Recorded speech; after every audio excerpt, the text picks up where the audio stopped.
does the Moto Guzzi V100 Stelvio that was announced at EICMA last week have what it takes to take on the mighty GS, which I assume they're talking about the most recent iteration, the 1300. I think on paper they look kind of similar. You know, it's got the shaft drive. It's obviously an adventure bike. You've got the cylinder head sticking out either side with them both being transverse mounted twins. Quite techie as well. Like the Moto Guzzis come straight in with radars front and rear. So it's got some of the similar rider rates like active cruise control and blind spot warnings and things like that. So on paper, there's a lot of similarities. But I think three key differences really. Like one will be the power level. One's like 120, I think, is it for the Moto Guzzi, or maybe a little less. The GS is up near 150 now with the most recent version. And I think in people's minds, that just puts them in a slightly different group of competition. Yeah. And then you've got the sort of image, which is more aesthetically minded, perhaps, the Moto Guzzi, and it's got a bit more charm to it, whereas the BMW is perhaps more utilitarian. I think so, yeah. I think it's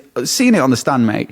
I mean, we've seen the spy shots, but I thought they've done really well with the finishes. They look very nice. Right. But the main sort of display model at EICMA was on spoke rims with like some Pirelli Scorpion STRs or whatever, semi-knobbly tyres. Yeah. And it's up on this stand and it just looked fantastic, mate. Honestly, the stance of it, the details, the lighting, you know, those really good tail lights they put on. Yeah. I think it might be a real potential competitor against the Africa Twin for one of the best looking full-size adventure bikes on the market.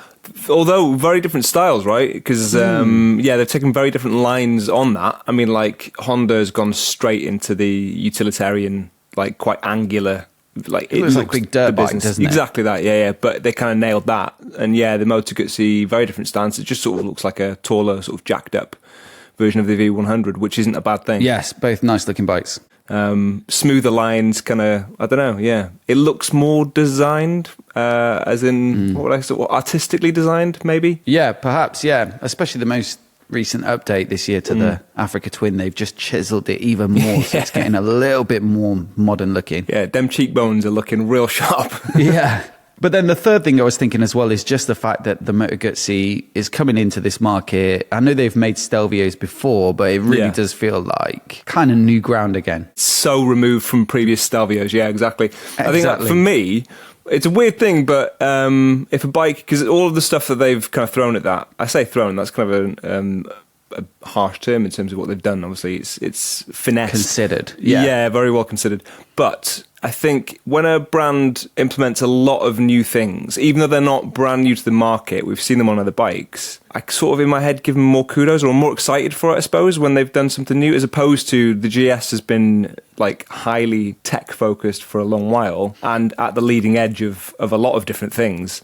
So that one, it's like it's a minor incremental change on a bike that was already phenomenal. So in my head, I sort of give more praise to the brand that's coming at it fresh, even though you think, well, this is their first stab at it. Like, have they got it right the first time out? We'll try and get one to ride to find out. But I do get what you're saying. It's more exciting to see brands move into new territory. But I think what it realistically means is that the GS is probably going to still be the better bike because it's been refined with these small iterations over time that just make it better and better and better and better. And I was saying to you earlier how, you know, if you look at the press releases, it is broad strokes for the Moto Guzzi. Like, it's got radars, it's got a liquid-cooled engine, it's a new adventure bike. Whereas when you read the press release for the new GS, it's talking about how they've obviously refined the engine slightly, they've made some tweaks to the telelever front end, the front suspension that make it even better.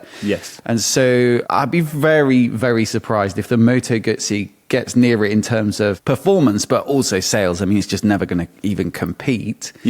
So I'd be surprised. But as for which one will be more appealing to me, I mean, we'll have to ride them to find out, but I just really can't wait. At first glances, I can't wait to ride the Stelvio. Maybe it's that novelty, excitement that you were just talking about. I think so. I think for me it is, definitely.